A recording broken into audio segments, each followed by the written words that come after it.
where the cuts are as clear as the kicks. I'm Shifu Pain, and why do we like the concept of style so much? If we look at the general definition, the style of something can be indicative of a general recurring aesthetic, theme, or general procedure by which something is made or appears. In terms of architecture, a style can reflect the political, social, and economical standing of an era or of the person. A personal style reflects values and traits that someone holds and gravitates towards, or a style can be a reflection for a particular theme or mood an individual wants to convey. And then there are those times when someone just wants to be artsy.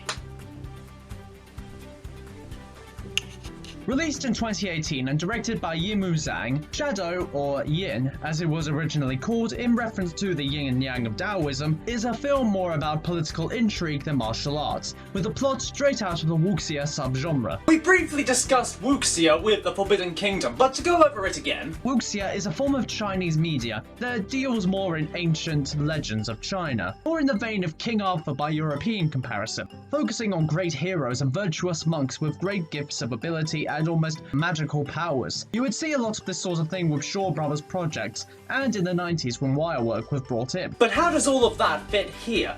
Let's find out as we take a look at the plot. Set during the Three Kingdoms era of China as the states of Yang and Pei conflict, an injured and weary military commander played by Chao Ding makes preparations to kill the rival general of a neighbouring state played by Zhang Yu that had previously injured him, along with his wife played by Li Sun, a lookalike posing as him in court also played by Chao, and a few allies. The group prepared to kill the general as well as to stage a coup against the King of Pei played by Ryan Zheng, who they see as a weak leader, planning to have the commander become king instead. With tested loyalties, increasing paranoia and unsure safety, who in this plot will come out on top? Much like Seven Samurai, this is a film of segments or sections. To be specific, the first half is where we see all the preparation, build-up, setup, and suspense. The second half serving to have all the payoff, as people's loyalties or ideologies are revealed, and the action driven by that first half of suspense is given. This is a wet film, with it raining in almost every outdoor shot of this film.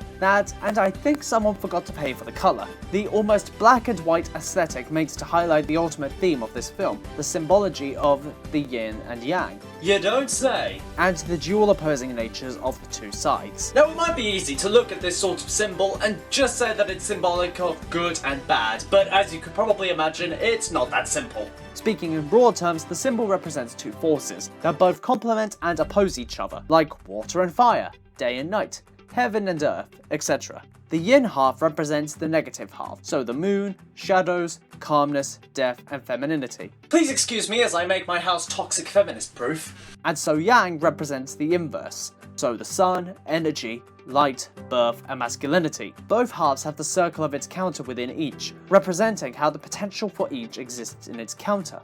The yin and yang is used in medicine. When the halves are out of balance, it results in illness. With all of this context in mind, let's get to what we all came for and take a look at this film's fight scenes. The scene we're looking at today is in that first half of the film, as the decoy commander, known as Jing, is trained to fight General Yang. The general is known for using a guandao, so the commander is using a length of bamboo as a substitute, okay, while Jing gets an umbrella.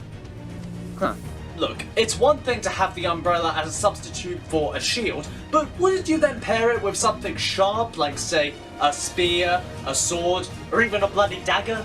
Let's take this time to talk on the colours of this scene. Like I said, this film is basically black and white, save for some washed out colours and tones. Here, Jing is framed all in white. White is associated in Chinese culture with innocence and purity, but it also has a death association, speaking to how his life is in the balance and how he's for all intents and purposes the lamb to be slaughtered. The commander's wife is framed in a mixture of black and white, representing the balance of the character and how she's at this time more the voice of fairness and reason. And then there's the commander, dressed in greys, giving the impression that we're supposed to be unsure about his character or plans, and also that he's out of balance. Remember when I said that he was injured? Since then, he's wasted away to an emaciated shell of vengeance, and is clearly driven toxic by his lust for power and, well, vengeance. Anyway, at first Jing does well with the brother, using it as a shield, blocking 3 strikes before getting reverse struck on the chest. Maybe it's worth trying 2 umbrellas.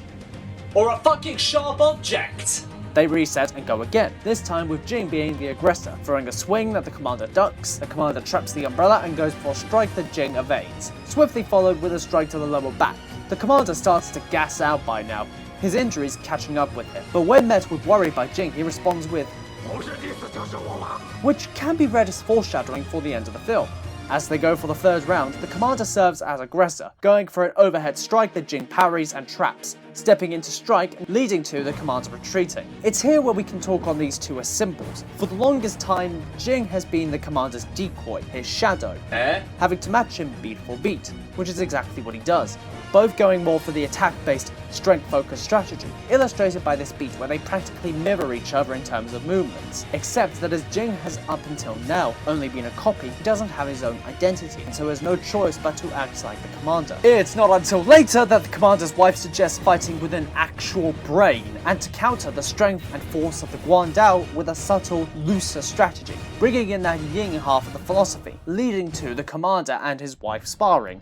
You know, there are other forms of relationship counseling. Looking at the approach, you can see that difference of the two. While the commander on the yang side is direct, the yin half with the wife is looser, going from side to side, making it harder to anticipate. They both turn counter to each other in comparison to gears turning. The commander strikes while the wife moves in tandem with the direction of the strike to parry, in a way that, cards on the table, is not effective. I mean, look at everything that's left open. But hey, it's a philosophical analogue overlaying a fight scene. What do I know? As the commander returns the strike, the wife moves in tandem again, this time going into more of a crouching position. With this demonstration out of the way, the commander tells Jing to now shadow his wife, which you can tell he's confused by. It's almost like a dog moving to a new home after their previous owner had passed away. In truth, this is a turning point in his character. Not only is this a part of the two drawing closer together, but it also serves to further that theme of balance. Jin has only so far lived as the decoy to the commander, leaving no room for him to have his own identity.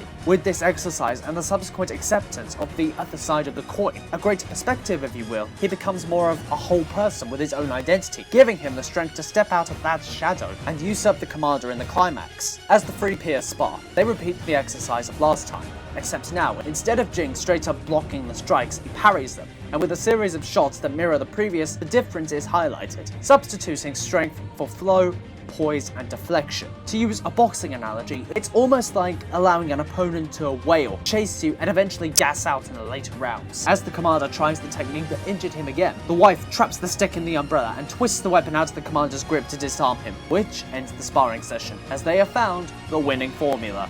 As the commander questions how and why he didn't think of this strategy earlier, let's answer him.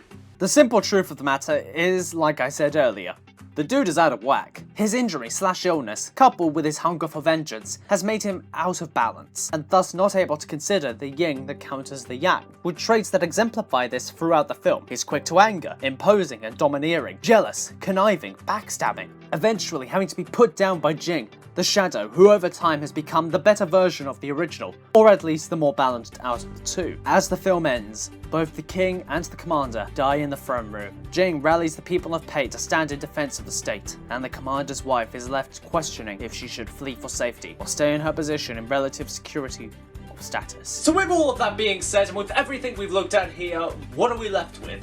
First of all, in terms of martial arts, the melding of the body and the mind is crucial to long-term success. In many ways, whether in boxing, the octagon, or sparring, the frame is to play chess rather than tic-tac-toe. You can be at your physical peak, know every relevant technique, and be an absolute genius at strategy, but all of that goes tits up once the actual match starts. After that, the game is to consciously meld the three together on the fly. Take Tyson Fury as an example. He may not be the most athletic of people to look at, but he is a bloody beast in the ring. Finally, much like how Jin had to break away from the commander in order to freely live, you yourself cannot be afraid to break away and be your own person. In many ways, this can be a difficult thing. Whether you're moving to university and living on your own for the first time, fundamentally disagree with something a friend or a family member has said or done, or simply feel as though something is not right for you, it can often be difficult to break away from that. Hell, it's even difficult to admit. But if you don't break away and follow your own path, then one day you'll look back. Maybe not today or tomorrow, and you'll just wish you had just taken that chance. Thank you for watching this week's video, and in the comments let me know if you've seen Shadow and what you thought of it. I personally was not expecting it to be as deep of a film as it was. I didn't even really scratch the surface, I feel. There were so many more plot threads and characters that I could have talked about. There was the king, the general, the king's sister, various other side characters and their own storylines and own plot threads that I really could have delved into. Maybe there is enough to do another video on this. Let me know if you want to see that in the comments below. But until then, thank you all for watching, and until next time everyone, peace be with you.